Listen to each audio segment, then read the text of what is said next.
mbanze kubashuhuza kandi mbahaye ikaze bakunzi banjye.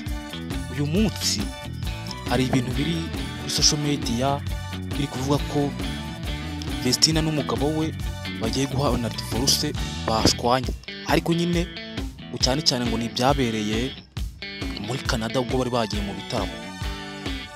Igihari nuko uyu mukobwa Vestina account we yahakinzwe, barabeshya. Ikimenyetso cya mbere, ibintu bya Vestina ntabwo biba bishaka kujya ahantu hagaragara. N'ubukwe bwe birazwi ko nta kintu yigeze ashyira hanze. Ntabwo rero ubu ngubu aribwo yaba abaye ikigugi ku buryo yafata ibintu bye akabishyira hanze gutya bitabanje no gutekerezwa. Buriya abantu bo kuri social media sinzi ukuntu babaye, niba ari ugushaka amafaranga cyane nanjye byaranyoye pe. Mwagiye mubanza mukitonda mugashakisha amakuru neza, mukareka kujya muhita muzamura ibintu bikagira ahantu bigera kure. Iyi nkuru ikinyamakuru gikomeye cyane hano mu Rwanda n'igihe cyamaze gusohora iyi nkuru.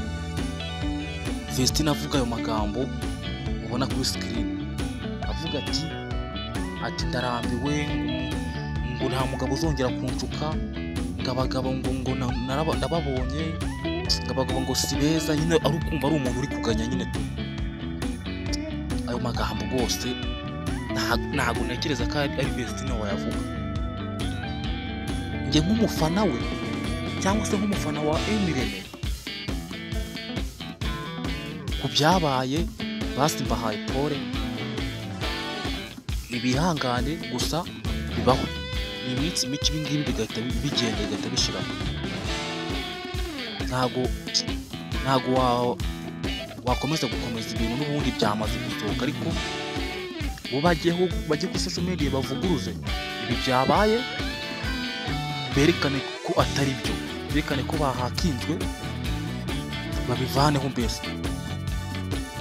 N'abandi nabo barebera, ariko abantu bahita babona inkuru bagahita basohora ibintu Vestina yahakinzwe. Ibintu ntekereza ko ari wowe wakabishyiraho. Umuntu ntiyigeze yishimira gushyira ubukwe bwe hanze, umurenge ntiyigeze abushyira hanze. Ibi ngibi bibaye, wenda niba hari n'ikibazo cyavutse nibwo watekereza guhita ashyira ibintu hanze. Mujye mutekereza kabiri. Kandi n'abantu bahakinga abandi bagakora ibintu nka biriya, Imana nayo izabahana, izabereka ibyabo. Njyewe rero nk'umufana wawe Vestina and Dorcas na Emirene by'umwihariko nka manager wanyu, njyewe mbahaye pole kabisa. Mwihangane, bibaho nyine tu. Mwihangane kandi nizeye ko bizagenda neza iminsi mike.